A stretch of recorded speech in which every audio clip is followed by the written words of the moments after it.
Mundo escolar. Aprender, conocer y crecer juntos.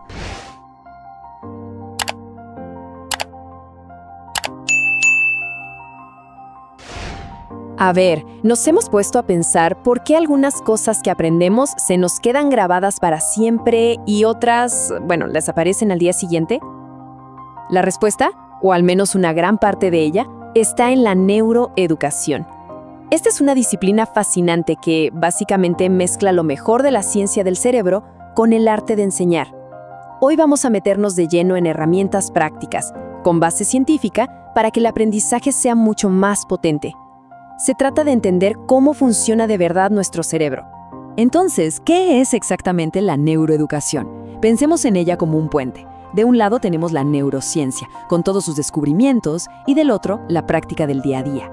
No es para nada algo abstracto. Se trata de entender cómo la atención, la memoria y, sobre todo, la emoción son los ingredientes clave del aprendizaje. El objetivo final es simple: crear experiencias educativas que de verdad funcionen, tanto en un salón de clases como en casa. Y esta idea es el motor de todo lo que vamos a ver. El cerebro no es un disco duro que se llena y ya, para nada. Es un órgano increíblemente vivo, que cambia, que se adapta y que, muy importante, siente. Esa capacidad de cambiar, que llamamos plasticidad, es la verdadera magia que nos permite aprender.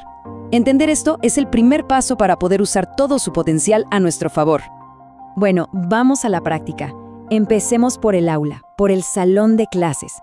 Algo que nos dice la neuroeducación es que aprender no es sentarse a recibir información pasivamente. No, es una exploración, es algo activo. Ahora vamos a descubrir cómo podemos transformar las lecciones para que vayan de la mano con esta idea. Esta es la pregunta del millón para cualquier persona que enseñe. La idea de que podemos mantener la atención sin parar durante horas es un mito. El cerebro simplemente no está diseñado para eso. Entonces, en lugar de pelearnos contra su naturaleza, la pregunta es, ¿cómo podemos trabajar con él? Y aquí va una solución que es de verdad brillante: la técnica de los bloques de 15 minutos. En vez de dar una clase larguísima de corrido, se divide el contenido y cada 15 minutos, más o menos, se introduce algo nuevo. Una pregunta inesperada, un dato curioso, un pequeño desafío. Esta novedad es como un chispazo que activa el sistema de recompensa del cerebro y libera dopamina, que es el neurotransmisor de la motivación. Es como darle un pequeño premio al cerebro para que se mantenga enganchado y alerta. Y ojo, no hay que olvidarse del cuerpo. El movimiento es clave.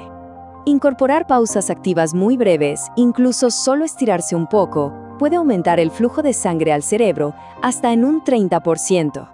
Este cambio tan sencillo tiene un impacto directo en la concentración y en la capacidad para aprender. Pensemos en esto: el aprendizaje es mucho más fuerte cuando involucra más de un sentido. No es solo escuchar o leer. Cuando activamos el tacto, el oído, la vista, creamos más caminos neuronales hacia una misma idea. Imaginen a los estudiantes trazando una palabra, diciéndola en voz alta, asociándola con un color. Todo eso construye una memoria mucho más sólida que los métodos tradicionales. Y aquí llegamos a un punto crucial: la emoción. El miedo, el estrés, son los grandes enemigos del aprendizaje. Lo bloquean. Por eso, un aula tiene que ser un lugar seguro, un círculo de confianza. Cuando un error se ve no como un fracaso, sino como lo que es, una oportunidad para aprender, la ansiedad desaparece. La clave está en dar una retroalimentación que sea útil y positiva.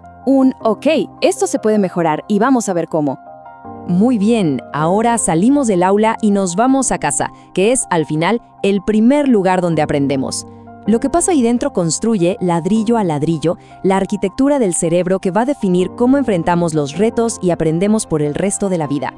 Esta frase lo resume todo de una manera increíble, ¿no? Mucho antes de pisar una escuela, el hogar es ese primer laboratorio donde se moldea la capacidad para manejar el estrés, para explorar el mundo con curiosidad y para empezar a construir la confianza en las propias capacidades.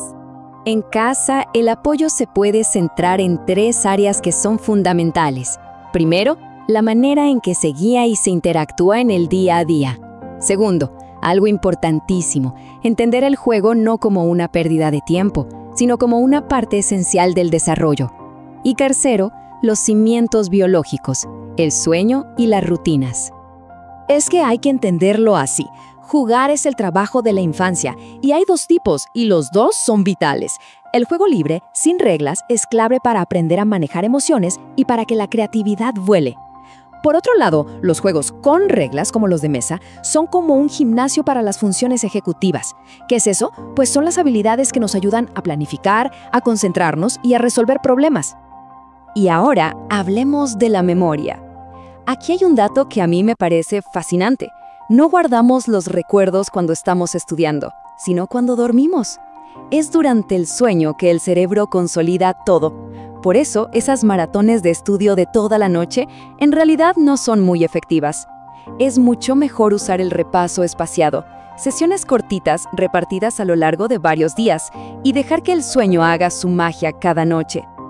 Ok, después de ver todas estas estrategias para el aula y para la casa, uno podría pensar que son muchas cosas, pero en realidad todo esto se puede reducir a un principio central, a una sola idea que lo une todo. Y el secreto es este. Es así de simple. Ya sea que estemos dividiendo una clase en bloques, fomentando el juego o cuidando las horas de sueño, todas estas herramientas parten de un principio de respeto. En lugar de forzar al cerebro a que se adapte a nuestros métodos, la idea es adaptar nuestros métodos a la forma en que el cerebro aprende mejor. La clave es trabajar con el cerebro, no contra él. Atender la emoción, permitir el movimiento y, sobre todo, fortalecer el vínculo. Y cerramos con esta pregunta. No es para tener una respuesta ahora mismo, sino para que se quede ahí, dando vueltas en la cabeza. La neuroeducación nos está dando un mapa increíble, una hoja de ruta.